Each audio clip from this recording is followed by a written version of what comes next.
Aston Villa travel to the London Stadium tomorrow for a game in which they'll be looking to right the wrongs of last weekend against Spurs and get back to winning ways in the Premier League. West Ham will be trying to use that bounce from our emphatic victory over Freiburg midweek to try and reignite that form in the Premier League. Welcome back to West Ham Unofficial. I hope you are well. The match preview for West Ham versus Aston Villa. I'm delighted to say I've got an Aston Villa fan joining me.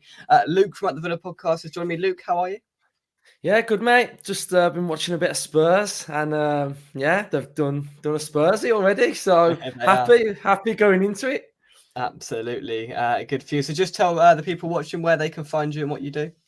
Yeah, so YouTube, we are YouTube Villa fan channel. So we do sort of match previews, reactions, fan cams, pretty much everything really. So that's where you can find us.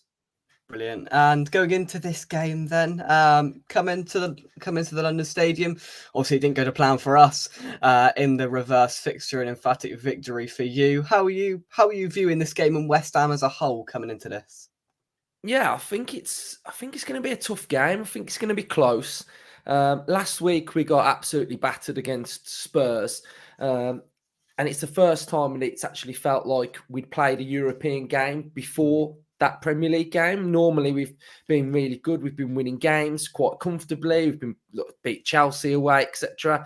So we've been doing really well. So last week was a blow, but like every Premier League game, it's difficult. I mean, look at Spurs. They've lost to Fulham. You'd never expect them to lose to Fulham, and yeah, we both going into this really confident. Both had really good European ties, so we've both got through to the quarterfinals. You've scored loads of goals. We've scored loads of goals. I said when I spoke to you on our channel that it's probably going to be a 0-0. So yeah, it's going to be tight. It's going to be competitive. And yeah, I think it's just going to be a real difficult game for both teams. Yeah, I think it's quite hard to sort of distinguish what's going to happen here. And look, before I came on your channel yesterday, I was a little bit like, Villa, at home should be a game we're looking at, and then all of a sudden I went, hang on, Villa are fourth or whatever in the Premier League. They're the team that are chasing the title contenders, and I think what you've done this season has been nothing short of remarkable. Just give us an insight and an overview of Villa's season as a whole. Yeah, I mean, we went into this campaign, first European season for absolute years, so we was all looking forward to that. And me as a Villa fan, I just wanted progress from last season. I wanted us to better last season's placing. So we finished 7th, so I was sort of targeting 6th place. Wanted us to be in and around 6th, 5th, beat teams that are above us. And Unai's just took us on to a different level with our style of play.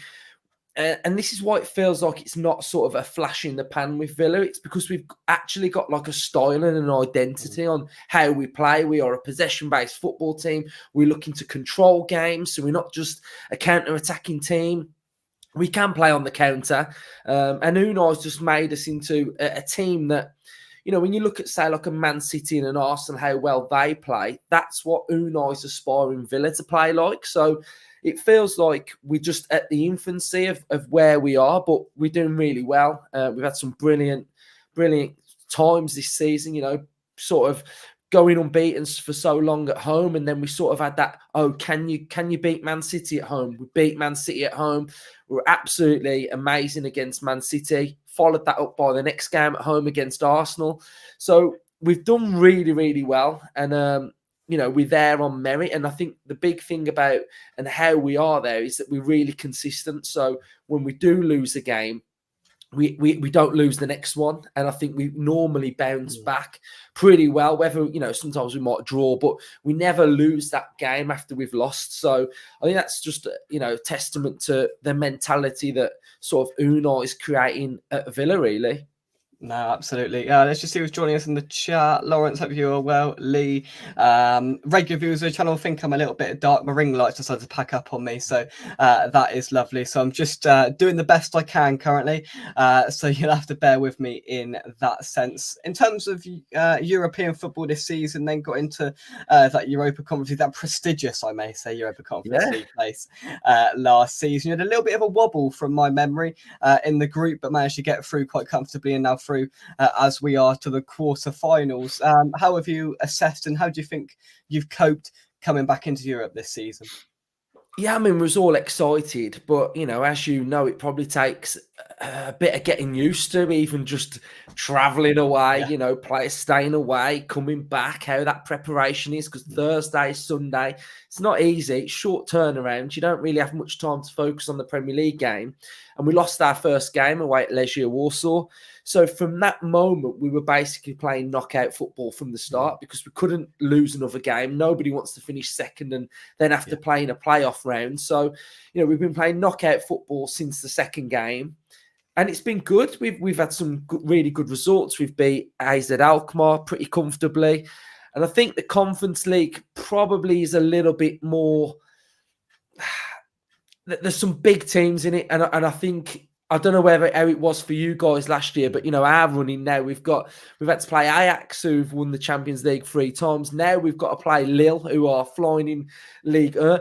Then we'll have to play either Olympiacos or Fenerbahce. So some big teams all in a row here for us to even get to the final. So it's really competitive. And I think for people that sort of turn their nose up and be like, oh, it's only the Europa Conference League, like, this is like a big European trophy with big teams in it. It's not some Mickey Mouse trophy. And I think that probably got branded around when you guys won it, really. And I don't really think that's fair, really, because any European campaign to get through a group stage, play knockout football, it's difficult, And so I've really been enjoying it. And it's a bit of a... I think, you guys go to the West Ham games, and when you go to a Premier League game, it's intense, isn't it, the Premier League? You go to a game and you're like, oh, God, I hope we win. And there's pressure on whether you win or not. So I think when you're in Europe, even though there's pressure to get through, it kind of like takes your eye off the Premier League, which is quite nice, I think. So, really enjoyable. And, I mean, you must be loving life in the Europa League as well, doing really well. And hopefully you can win another trophy. Absolutely, it's good. Oh yeah, that's the target for sure. And look, by some of the teams you've reeled off there that are in the Conference League, that's a little bit tougher than what we had to battle through last season. So it's it is quite competitive in there. And the whole Mickey Mouse trophy was thrown around a lot by Spurs fans last year, and fans that was, to be fair, other clubs that would love to be in the position to win a trophy. And I think you've got a fantastic chance of going on and winning it this season if you really put your mind to it and make that a near priority, as it were. And I think it's probably a good easing in exercise to hopefully what you're all dreaming of, that Champions League music coming to Villa Park next season. How are you balancing that? And you mentioned, last week for the Spurs game, that was the first time you saw that real European hangover. Where do you think Unai Emery's priorities will lie? Because this game obviously is a big game for Villa, wanting to bounce back from that Spurs game last week. Do you see the priority lying with that Premier League position, or when it comes to it next month, those European games? Or do you think he's going to try and balance it? It's a safe answer, and it's like a cliche, isn't it? Yeah. One game at a time. He just focuses on one game at a time. Whatever game's put in front of him, that's his main focus.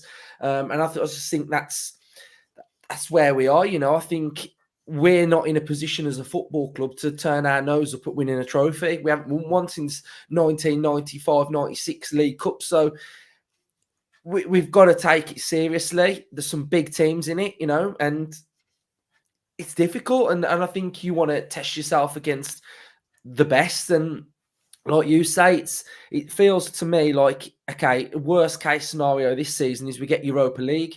So we've already had a real good preparation on how to adapt to playing in Europe. So I think it'll be good. I think I was on the BBC last week, and the guy asked me whether I want Villa to be in the Champions League, which was just a ridiculous question. But then he said sort of like, it didn't help Newcastle, did it? And I kind of came back at him and said, well, Newcastle haven't been in Europe for years. So, we've had this like planning of how to adapt to being in Europe. So I think it will put us in a good stead, really. And even for you guys, your first season, second season, you won it.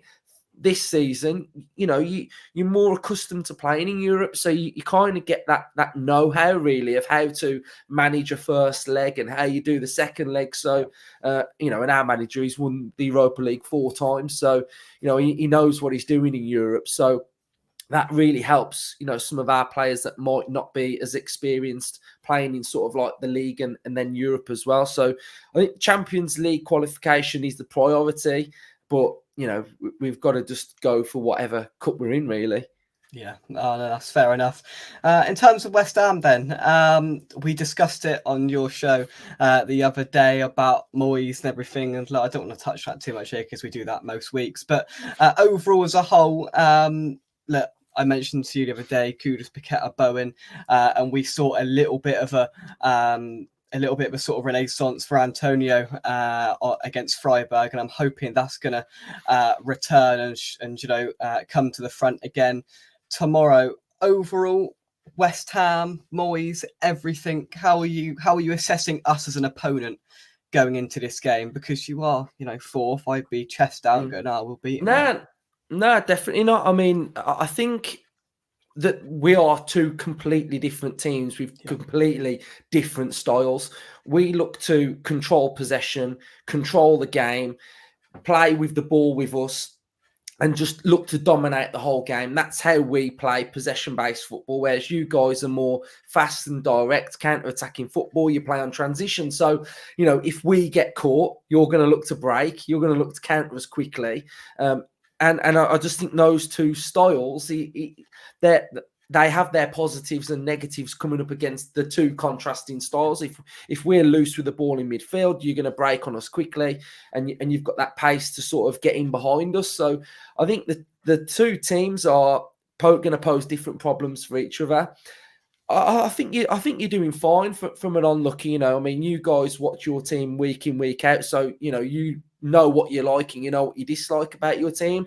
I look at you and think 7th in the league, quarter final, 3 years in a row, good players, doing all right. So I don't know, but I think you're doing all right, and if you can get 6th place this season or something, that great season really. So. Good side, good players. I mean, you're dangerous. You've kind of got a bit of everything, really. I love Alvarez in the middle. I think he's brilliant. Like Ward-Prowse, I think his deliveries are good.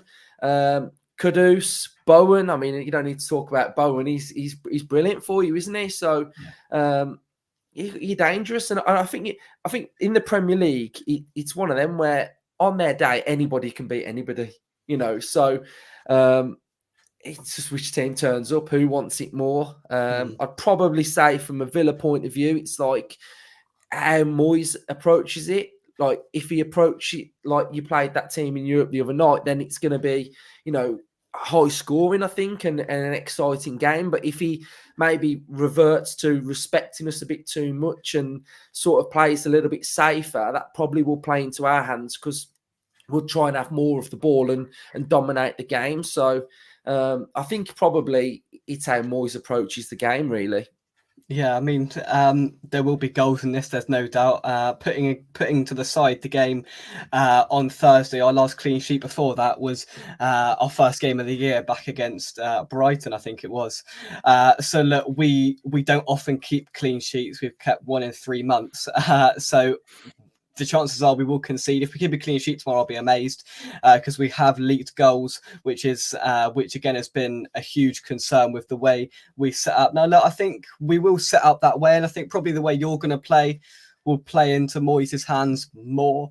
I think because we've struggled this season against sides that want us to have the ball because we're not used to that. We went up to Sheffield United and they chucked us the ball and we were a little bit bemused about how to do it and didn't end up beating them. And then everybody who's been out there since has beaten by 4, 5 or 6, which has been a little bit concerning. And we do thrive off of the sides. We've beaten Arsenal away and Spurs away this season by having a slice of luck and beating the sides on the counter attack. And look, that's how I think Moyes will view this. If Antonio's in that side alongside Kudus, Paqueta and Bowen tomorrow, don't think we're going to go gung-ho and absolutely try and play your game. We won't. It will just be a little bit more advanced to what we usually play. And look, we will still encourage you to have the ball. do you on the counter attack and try and use that quality we do have to assert ourselves and take our chances. And I think it is an interesting matchup, and I'm interested to see Villa live and see how they cope, because I think it is a complex challenge, because we'll ask you to break us down, and on our day we can be good defensively. We have struggled, but if we have a good day defensively, I think it will be a test for Villa to properly break us down. If Emerson's there tomorrow, that's a huge boost. If not, we are a little bit more weak defensively. But overall, a key man for Villa tomorrow. Who's gonna be the catalyst for the attacking threat? Is it the man that leads the line? No, I'm going to say Pau Torres. Really? Torres is one of our most important players. Emery brought him in from Villarreal, ball playing centre half, very, very good on the ball. And he likes to sort of get it ticking, get it motoring, balls into midfield, slicing balls into midfield as well. So he's going to be a player to watch, I think, on the ball. Other players, Bailey. Bailey's just having a great season, and like you mentioned, Watkins, he came off against Ajax with a cut, like a gash on his knee. So not sure whether he's going to be able to play. So it might be a bit of a doubt, but hopefully they're just going to glue his knee up and he'll be ready to play. But if not, it'll be Duran up front, and he's lively, Duran. He's just that absolute like wild card. You don't know what he's going to do. So if Watkins isn't involved and Duran's up front, does that change the dynamic of Villa, or is it still relatively the same, but just not quite the quality of Watkins up front? Yeah, I mean he's wild, he's raw, right. He's South American, he's from Colombia, he's fiery, he's 20 years of age. He scored some goals this season. He's been injured. A little bit more. He's quite quick, but he's more of like a hold-up player. So he likes to come a little bit deeper, and he's got good pace. Loves a slide tackle as well. So yeah, he's completely different to Watkins, but he's a little bit fiery. So if it's not Watkins, it'll be Duran. But Diaby played well in Europe, so it might be Diaby, Bailey, Watkins, or Duran, sort of as a front three. I see. The Bowling Lounge, thank you very much indeed for joining us. I hope you are well. The Spuds are playing a blinder this evening. Spursy has officially returned. It went a little bit absent for a while, but they've reinforced themselves back tonight, haven't they, Spurs?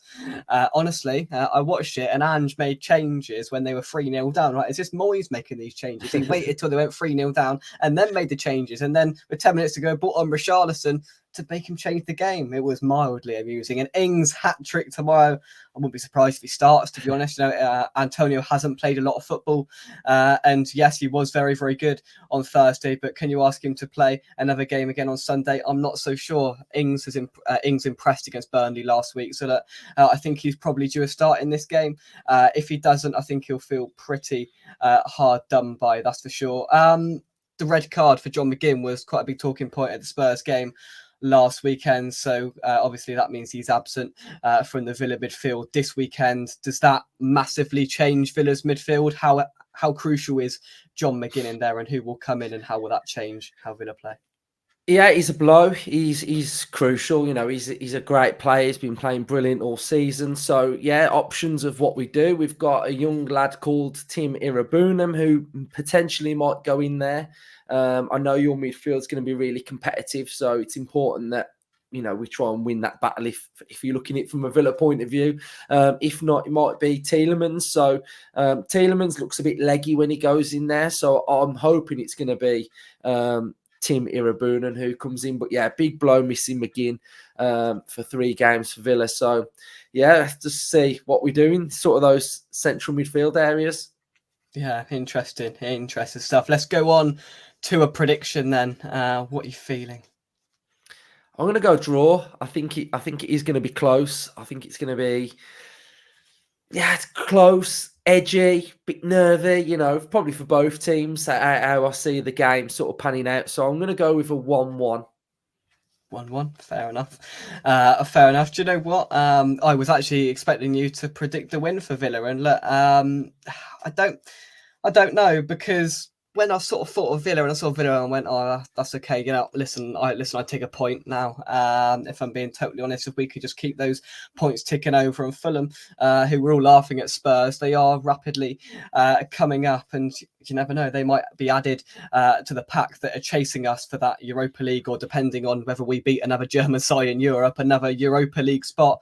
Of course, if we get that 5th Champions League spot. So hopefully, as I said to you yesterday, Luke, hopefully you finish 5th and Spurs finish 4th and you get the Champions League spot, because we can't directly help Spurs get the Champions League, because that just will not work at all. I hope you get Champions League at the expense of Spurs, but if it's the 5th spot, I want you to get it, not Spurs. But I am digressing. Look, I really don't know, because you could get 2 versions of West Ham tomorrow. Luke, you could get a version of West Ham and you look at it and go, wow, I can see what Jake was on about the other day about Moyes. Or you could get what we saw on Thursday and go, do you know what? They're playing really well and they played some good stuff. I genuinely don't know. It's massively down to that team selection, and the indicators are Antonio.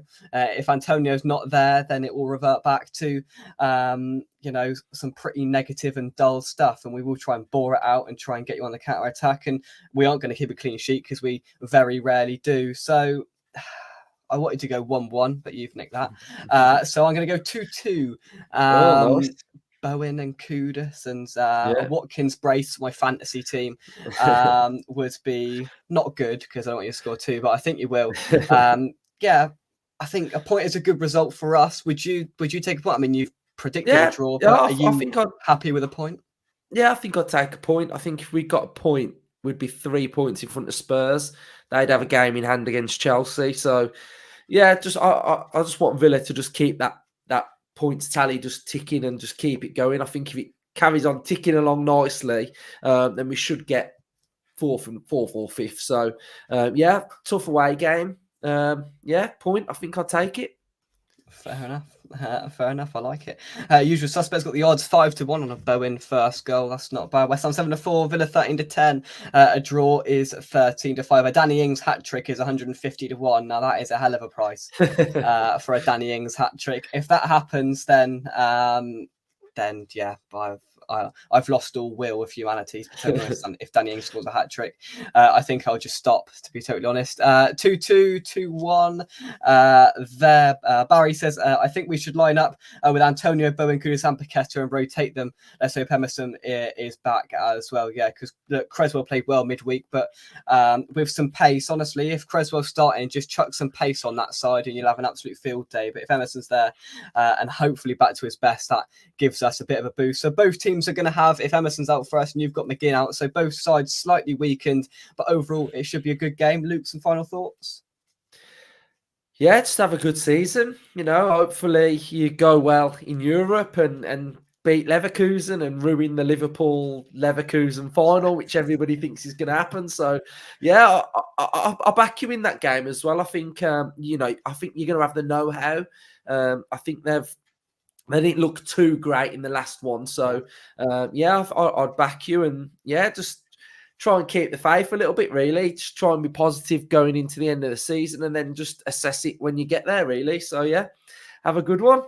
Yeah, thank you very much indeed for joining us. Final couple of comments. Both played Thursday, so don't know if fatigue comes into play. McGinn missing, so hopefully we can edge it. I think I think that's fair enough. Most West Ham fans will take a point tomorrow, and I would looking forward to getting up to the bowl tomorrow. And there should be a bit of a bounce around the place. Look, it's been dead recently in terms of atmosphere because of what we've been doing on the pitch. But hopefully with that win midweek, a bit of a bounce around the place, and hopefully a bit of confidence. Luke, thank you very much indeed for joining me. I did a preview over on his channel. You can check that out. That's live up on Up the Villa podcast now, so go and check me out if you want to watch me even more. I don't know why you would, but they've got a fantastic channel, fantastic analysis, and a great Villa channel to go and check out. So Luke, thank you very much indeed for joining me. Cheers. Have a good one, everyone. Thank you very much from me. Come on, you irons, and I will see you soon right here on West Ham Official. Thank you very much. There'll be a vlog tomorrow, a road trip as well, and a reaction afterwards. And hopefully West Ham can pick up something. I'll take a point. Give it to me now. I take it. We'll see you soon. Bye-bye. Cheers, Luke. Thank you.